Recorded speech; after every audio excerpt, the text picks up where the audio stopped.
10 মিনিটেরও কম সময়ে ইস্কাটন মগবাজার এলাকায় ছিলেন আওয়ামী লীগের সংরক্ষিত নারী আসনের সংসদ সদস্য পিনু খানের ছেলে বখতিয়ার আলম রনি।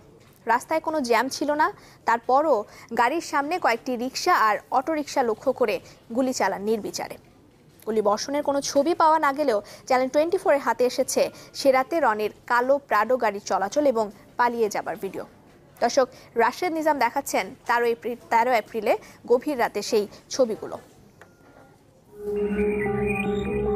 13 এপ্রিল গভীর রাত, অর্থাৎ 14 এপ্রিল রাত 1:30টার কিছু পর। ছবিতে দেখা যাচ্ছে জনকণ্ঠ ভবনের সামনে পরদিন ভোরে পাঠকের হাতে পত্রিকা পৌঁছানোর কাজ করছেন বেশ কজন। 1টা 34 মগবাজার মোড়ের দিকে যাচ্ছে সংরক্ষিত আসনের সংসদ সদস্য পিনু খানের গাড়িটি, যেটি ব্যবহার করেন তার ছেলে বখতিয়ার আলম রনি, যার নম্বর ঢাকা মেট্রো ঘ 13-6239। একটু সামনে গিয়ে 2 সেকেন্ডের জন্য থামে গাড়িটি, এরপর চলে যায় মগবাজার মোড়ের দিকে। পরদিন পহেলা বৈশাখের সরকারি ছুটি, ফলে রাস্তায় 2-1টি ট্রাক আর সিএনজি অটোরিকশার পাশাপাশি হাতে গোনা কয়েকটি রিকশা।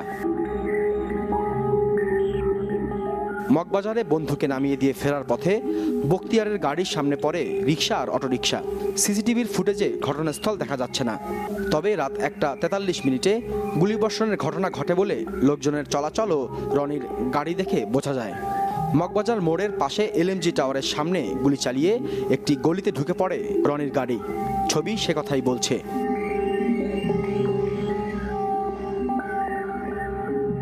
সেখানে মিনিট 1.5 থাকার পর একটি ট্রাকের পেছন পেছন বাংলা মোটরের দিকে পালিয়ে যায় কালো প্রাডো গাড়িটি।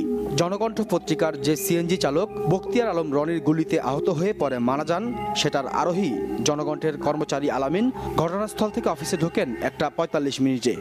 তখনই বাংলা মোটরের দিকে যায় রনির গাড়িটি। আলামিনের কাছ থেকে শোনার পর অনেকেই বেরোন গুলির ঘটনার খোঁজ নিতে। এরই মধ্যে ঘটনাস্থল থেকে দৌড়ে এসে একজন সবাইকে জানান পুরো ঘটনা। তখন জনকণ্ঠের 4-5 জন রওনা হন ঘটনাস্থলের দিকে। এই কালো প্রাডো গাড়িটিকেই সন্দেহের তালিকায় রেখে তদন্ত শুরু করে গোয়েন্দা পুলিশ। তার সূত্র ধরে রনির গাড়ি চালক ইমরান ফকিরকে প্রথমে গ্রেফতারের পর তার জবানবন্দি নিয়ে পরে 31 মে বখতিয়ার আলম রনিকে তার ধানমন্ডির বাসা থেকে গ্রেফতার করে গোয়েন্দা পুলিশ। রাশেদ নিজাম, চ্যানেল 24, ঢাকা।